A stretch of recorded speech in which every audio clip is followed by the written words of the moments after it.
গত বিধানসভা ভোটের সময় আপনাকে দেখা গেছে বিজেপির বেশিরভাগ প্রার্থীর হয়ে প্রচার করতে। এই যে সংখ্যাটা ৭৭টা আসনে জেতার পরও এখন ৭০-এর কাছাকাছি, যারা দল ছেড়ে চলে গেলেন তাদের জন্য হয়তো আপনাকে প্রচার করতে হয়েছে, কখনো এর জন্য অনুতাপ হয় যে ওই? আমি সত্যি কথা বলি, ইলেকশন রেজাল্টের পর খুব কষ্ট পেয়েছিলাম। I am always been honest about thing.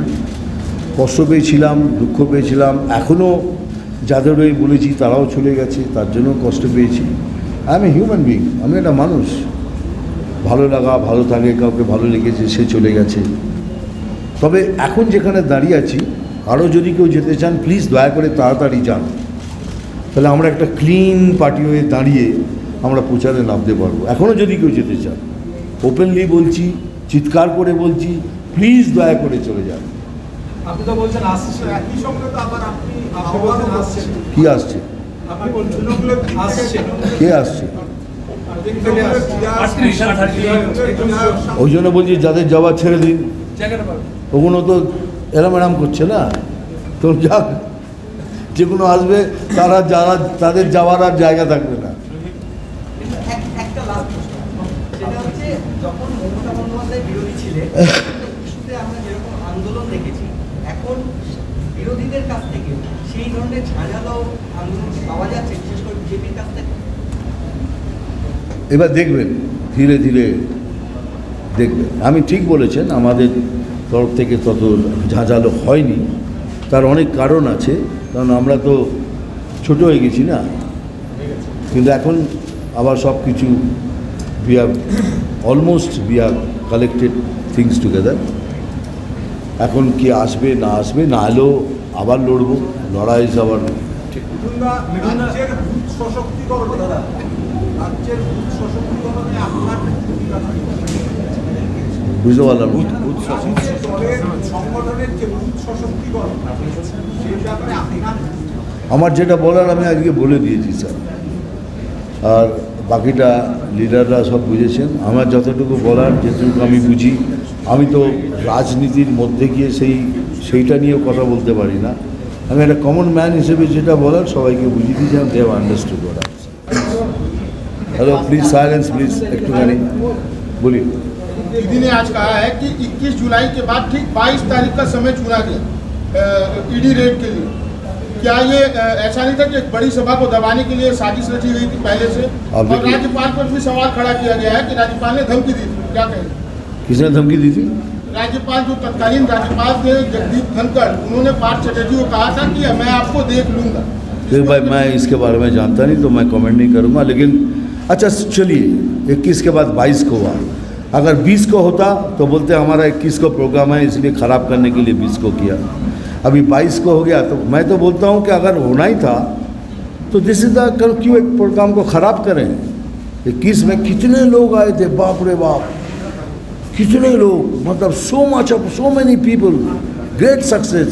लेकिन मेरा एक सवाल है, इतने लोग अगर प्यार करते हैं आपसे और लोगों के प्यार से आप इधर आए हैं, तो आप लोग डरते क्यों हैं? प्यार का बम तो परमाणु बोमा से ज़्यादा बड़ा है। आप लोग क्यों डरते हैं, क्यों डराते हैं इलेक्शन में कि तुम प्रतिनिधि दिले तुम्हार गला केटे देवो, तुम्हार घर जलिए देवो, हाथ देवो? ये हिंदी तक का कहावत है, जाने कि ज़बरदस्ती छीनी हुई चीज़ों को संभालना बहुत मुश्किल है। आपको मालूम है कि आपने ज़बरदस्ती इलेक्शन को जीता है। चलो কালকে বলছি, কালকে ফেয়ার ইলেকশন হোক, বিজেপি সরকার গঠন করবে। আমার কথা বলে হাসে উড়িয়ে দেবেন, দিন উড়িয়ে। মুখ্যমন্ত্রী আগে যে কথাগুলো বললেন, মানে এক সেকেন্ড, এগুলো একটা বলুন। কোথেকে বলছেন? বাংলা ইঞ্জিনিয়ার সঞ্জয় শাহ, যেমনটা আপনি বললেন যে 38 জন তৃণমূল এমএলএ এখন যোগাযোগে আছে, তার মধ্যে 21 জন ডাইরেক্ট আপনার সাথে। মানে কি এটা কোনো ইঙ্গিত যে 2026 সালে সরকার পরিবর্তন হচ্ছে? দেখুন, একটা কথা বলি, আমি যখন বোম্বেতে শুয়েছিলাম, সকালবেলা উঠলাম না, হঠাৎ দেখি একটা নিউজ कि बीजेपी शिवसेना गवर्नमेंट। আমি কী হলো, এটা এখানে হতে পারে না, আপনি কেন মানছেন না? সকালে ঘুমিয়ে আছেন, উঠলেন, বলে এটা কী হয়ে গেল? দেখুন, একটা পিকচার যখন বানাই না আমরা, প্রথমে মিউজিক রিলিজ করি, তারপরে ট্রেলার, তারপরে পিকচার। আজকে মিউজিক রিলিজ করলাম। झुंडा एक सवाल और আপনি বলছেন যে এই 38 জন যারা যোগাযোগে রয়েছে 21 জন আপনার সঙ্গে সরাসরি রয়েছে। এটা কি এই পাটকলি কিছুদের পরে না আগে? একদিনে কি এতজন হয়? একদিনে কি এতজন যোগাযোগ রাখে? এনিওয়েজ এখন আর কিছু বলবো না, মিউজিক রিলিজ করেছি, ওয়েট ফর দ্য ট্রেলার, তারপরে পিকচার দেখা। शुभेंदु अधिकारी बार बार कह रहे हैं कि 2024 में वर्तमान सरकार गिर जाएगी, क्या ये उसकी तैयारी है उसके विधायकों के साथ? अब तो सब पूछ लेंगे तो ट्रेलर कब मैं रिलीज करूँगा। अब म्यूजिक एंजॉय करो ना यार।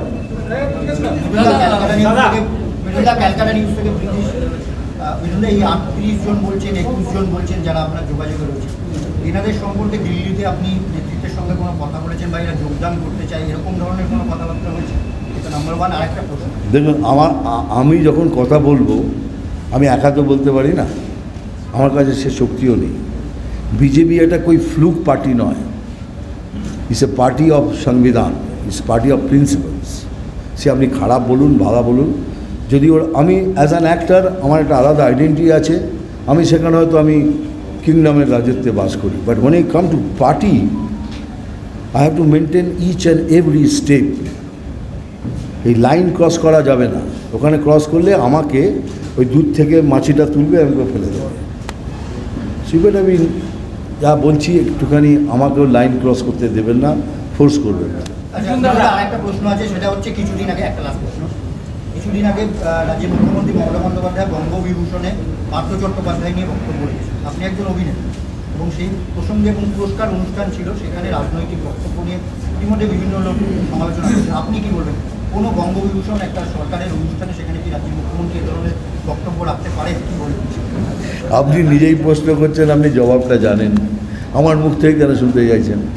আপনি প্রশ্নটা করেছেন তার মানে you know that it is not right, তাহলে আপনি আমাকে প্রশ্নটা করতেন না। So let's be years not mind. আমি এসব ব্যাপারে কোনো মন্তব্য করব না, কারণ আমি পলিসির উপর মন্তব্য করি। আমি বলেছি আমি মনুষ্য নীতি করি, আমি সেখানেই আটকে থাকবো। বাকি আপনি আমাদের এখানে আছেন, আমার স্পোক্স পারসন আছেন, সব হইতে এসে গেছে দাদা আমার। হ্যাঁ আপনি বলুন। শিবাশিস, হাঁসখালি থেকে পরপর যে ঘটনাগুলো ঘটে চলেছে, আনিস খান, হাঁসখালি, বা এই মুহূর্তে আমরা দেখছি নিয়োগ দুর্নীতি, বিভিন্ন সময় বলা হয়েছে বাংলার বুদ্ধিজীবীরা কেন রাস্তায় নামছেন না। প্রাক্তন রাজ্যপাল জগদীপ ধনখড় বলেছেন, বিজেপি নেতৃত্ব বিভিন্ন সময় বলেছে বাংলার বুদ্ধিজীবীরা কেন চুপ। তো বাংলার অন্যতম রত্ন বলা হয় মিঠুন চক্রবর্তীকে। আপনি বাংলার বুদ্ধিজীবীদের কোনো চিঠি লেখা বা বার্তা দিতে চাইবেন তারা যাতে সরব হন? তারা বুদ্ধিজীবী, আমি অল্পজীবী।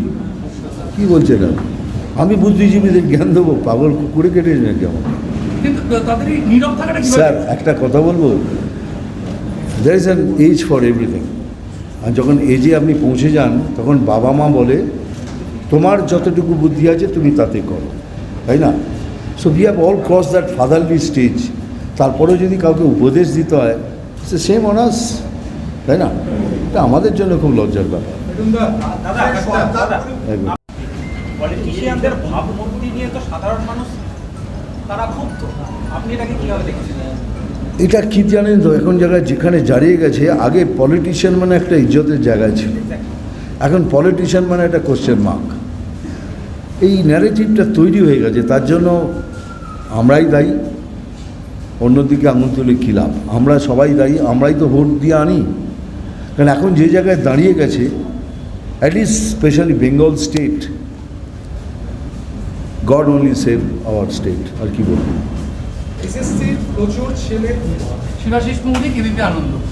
মমতা বন্দ্যোপাধ্যায় বলছেন, আজকেও বলেছেন যে যে কোনো অঙ্কেই হোক 2024-এ বিজেপি আসছে না, যদিও অঙ্কটা তার জানা নেই, তিনি স্বীকার করেছেন, কিন্তু বিজেপি আসছে না। আপনি সার্বিকভাবে সারা দেশের বিভিন্ন রাজ্যে আপনি যান, অভিনয়ের কাজে যান, দলের কাজে যান, সার্বিকভাবে আপনার কি বার্তা?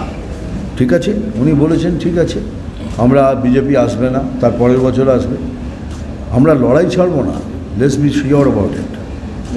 উনি 2024-এ কেন্দ্রের কথা বলছেন। হ্যাঁ, কেন্দ্রেই বলছি তো। কেন্দ্রে যদি বিজেপি না আসে, একটা বলবো, 18টা এখন হাতে আর 4টে হামাগুড়ি দিচ্ছে, এনি মোমেন্ট আসবে। এবার একটাকে ব্রেকিং নিউজ দিচ্ছি, চলুন, বি রেডি ফর ইট। এই মুহূর্তে যখন বসে আছি 38টা তৃণমূল এমএলএ আমাদের সঙ্গে খুব ভালো সম্পর্কে আছে, তার মধ্যে 21 জন আমার সঙ্গে ডাইরেক্ট। বাকিটা আপনি হিসাব করুন, বলুন। 2024-এ মোদি আবার একবার হ্যাঁ 2024-এ মোদি আবার 2024-এ মোদি আবার নয়, আবার আবার আবার আবার। এই 38 জন কি আপনাদের সামনে যুক্ত বিদ্যুৎ ভাই এক এক করে, 1 মিনিট।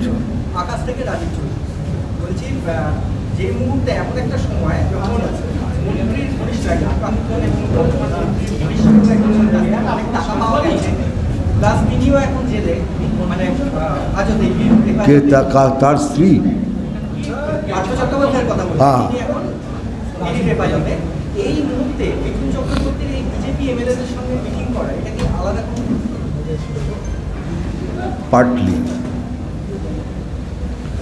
পার্টলি গুরুত্ব। এই মুহূর্তে বাংলার মন্ত্রী পার্থ চট্টোপাধ্যায় তিনি কি বলবেন? আমি পার্সোনাল পলিটিক্স করি না, আমি অনেকবার বলেছেন, দেখেছেন, পার্সোনাল মন্তব্য করি না, আজকেও করব না।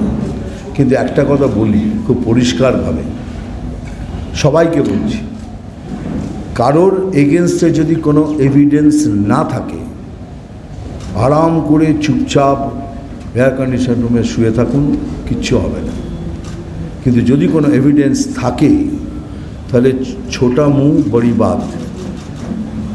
প্রাইম মিনিস্টার কেন, আমাদের প্রেসিডেন্টও পারবেন না তাকে বাঁচাতে, কেন কেউই আইনের ঊর্ধ্বে নয়। সুদীপ বলছি দূরদর্শন নিউজে। 1 মিনিট। সুদীপ বলছি দূরদর্শন নিউজে। দূরদর্শন বলুন।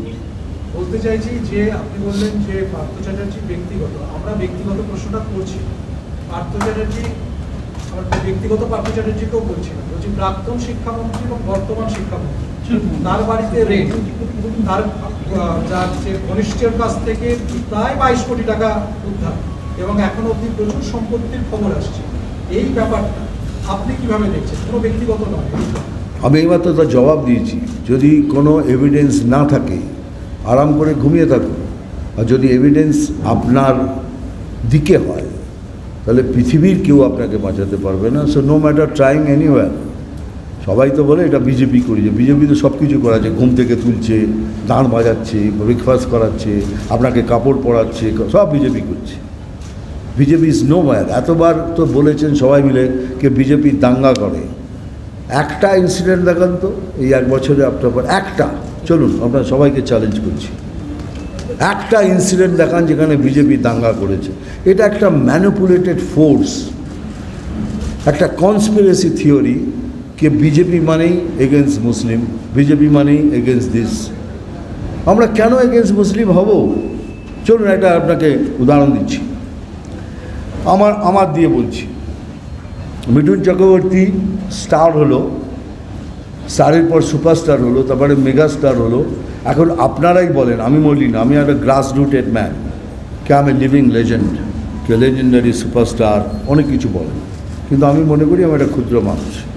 কিন্তু এই সফরটা দেখুন, একটা পিকচার স্টার হওয়ার জন্য একটা বই দরকার, যে কোনো একটা হিট হলে আপনি স্টার, তারপরে অনেকগুলো বই হিট হলে পরে আপনার স্টারডম এস্টাবলিশ হয়, তারপর আছে সুপারস্টারডম। সুপারস্টার হতে গেলে আপনাকে অ্যাক্টিং, ডান্সিং, কমেডি সব কিছু করতে হয়, তারপরে আপনি হন সুপারস্টার। তারপরে সুপারস্টারটাকে অনেক বছর ধরে রাখলে আপনার মেগাস্টার, মেগাস্টারকে অনেক বছর ধরে রাখলে পরে সে হয় লেজেন্ড, তাই তো? এই মুহূর্তে ভারতবর্ষের 3টে বিগেস্ট সুপারস্টার, তারা মুসলিম, সলমান খান, আমির খান, শাহরুখ খান। কি করে সম্ভব? 18টা স্টেটে বিজেপি, তাই তো? বিজেপি মানে মেজরিটি, তাহলে ওই সব টেরিটরিতে সব থেকে বেশি কালেকশন কী করে হয়? যদি বিজেপি তাদের ভালো নাম আসে, যদি হিন্দু তাদের ভালো নাম আসে, আমাকেও ভালোবেসে হিন্দু, মুসলমান, শিখ, খ্রিস্টান সবাই, সেই জন্য আমি এই জায়গায় পৌঁছেছি। এটা একটা কনস্পিরেসি। দেখবেন এদের 3 জনের সব থেকে বেশি কালেকশান এইসব স্টেটে হয়। তো কী করে আপনারা বলছেন? এখন আপনি বলছেন যে নাম নিলেন, আমি কি আপনি ব্যক্তিগত না, আপনি নিজে বলুন।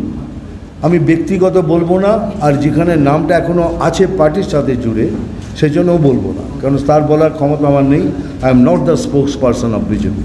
কিন্তু আমি যা বলার এক লাইনে বলে দিয়েছি কি যদি কোনো এভিডেন্স না থাকে চুপচাপ ঘুমিয়ে থাকো, যদি থাকে পৃথিবীর কেউ বাঁচাতে পারবে না, কেন কেউ আইনের ঊর্ধ্বে নয়। বলছি একটু দা, দীর্ঘ সময় পরে আপনার আবার একটা অসাধারণ কামব্যাক হচ্ছে। আপনি মুরলীধর সেন লেনেও গিয়েছিলেন, তারপরে আজকে একেবারে বিধায়কদের মধ্যে বলা হচ্ছে যে সৌজন্য সাক্ষাৎ। এটা কি আপনার নেক্সট কোনো পলিটিক্যাল রুটম্যাপ সেটের জন্য বৈঠক ছিল, মানে আপনি এবারে নিজে যাবেন? একদমই সৌজন্য সাক্ষাৎকার ছিল না, একদম অফিসিয়াল ছিল। কেন অফিসিয়ালি আমাদের হুইপ অফিসিয়ালি মেসেজ করেছেন, অফিসিয়াল ছিল। আমার সঙ্গে বিধায়কদের কথা যেটা হয়েছে সেটা হলো কি আমরা তাদের মনোবলটা এটাই জোগালাম কে এটা মনে করবেন না কখনোই কি আমরা হেরে গেছি, আমরা জিতেছি। আমরা 3টে থেকে 77 বা 70ই ধরুন, আর 55 লক্ষ থেকে 2,28 লক্ষ ভোট পেয়েছি। আমার থেকে কেউ এটা বেশি বোঝে না এটা জিত না হার, কারণ আমি একটা ফুটপাথ থেকে উঠে আসা এই জায়গার একজন অ্যাক্টার। তো for me it's a big thing.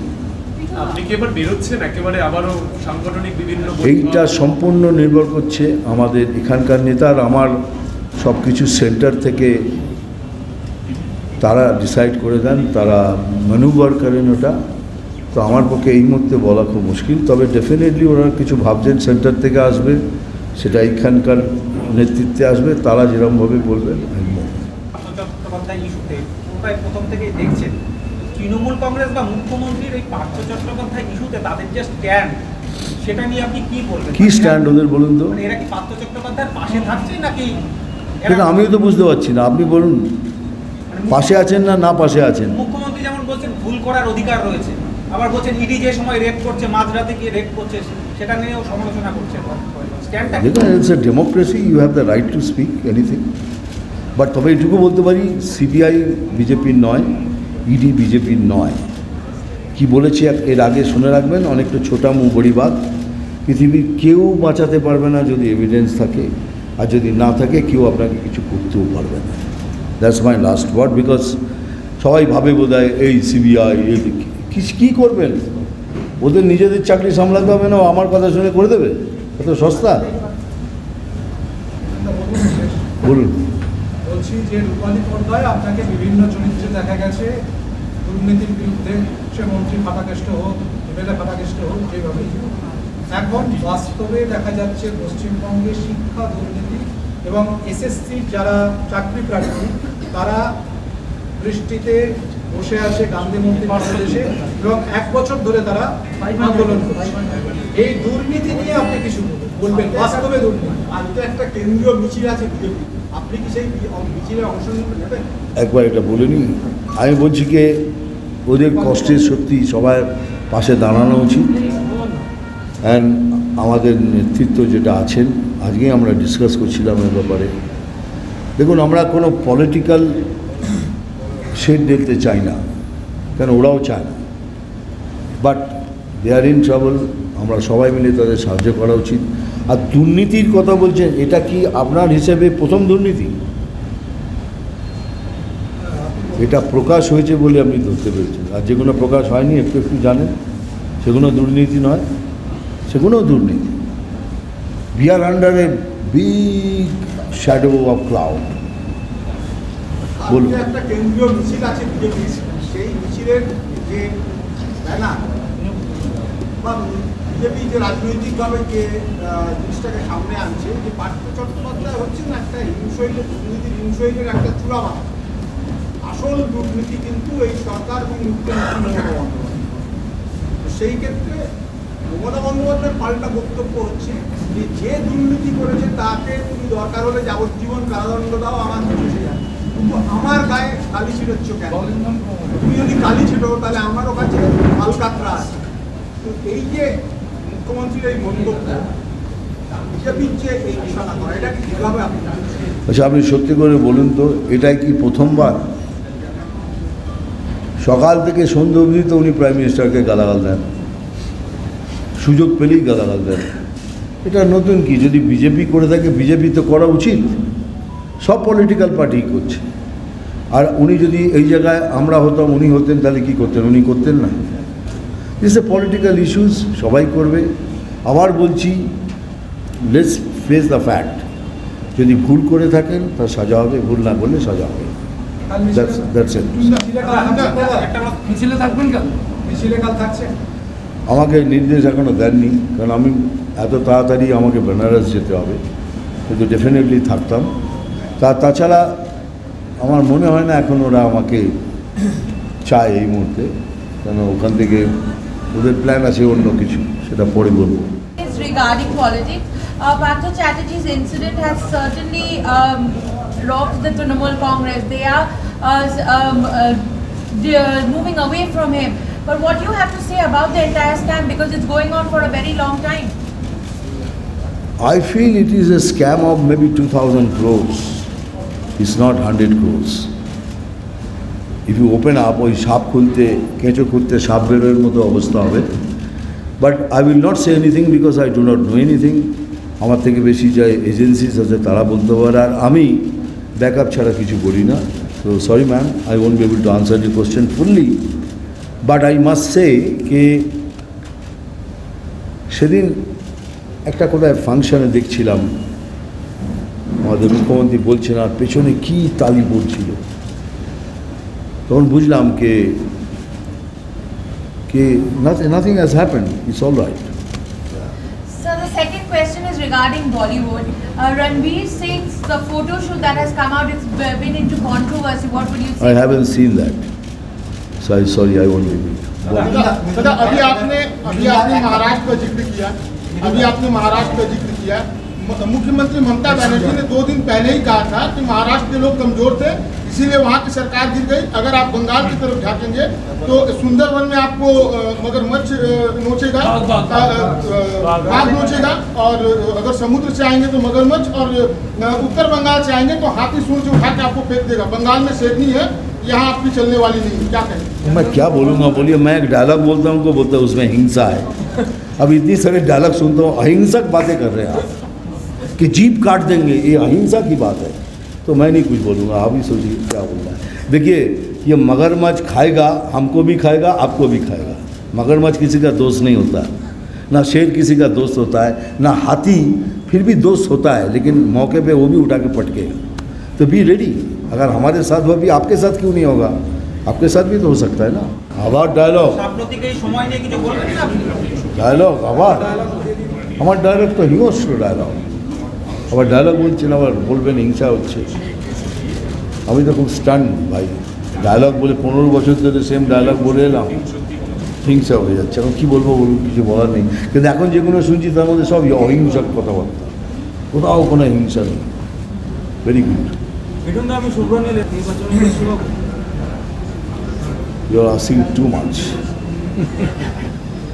আমার ট্রেলারের এডিটিং চলছে, হতেও পারে না হতেও পারে, বাট হবে নিশ্চয়ই, এটা বলুন। এডিটিং করছি। সকলকে ধন্যবাদ।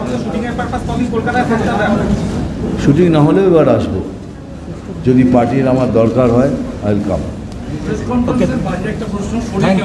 হ্যাঁ, শরীর কেমন আছে? শরীর ভাই সত্যি কথা বলতে মধ্যিখানে স্টোন হয়ে গেছিলো, আমি কিছুদিন জন্য হসপিটালাইজ হয়ে গেছিলাম, তারপর আবার বোম্বেতে এসে আবার হসপিটালাইজ হয়েছি। এখন একদম 100% ঠিক আছে। ওকে, থ্যাংক ইউ।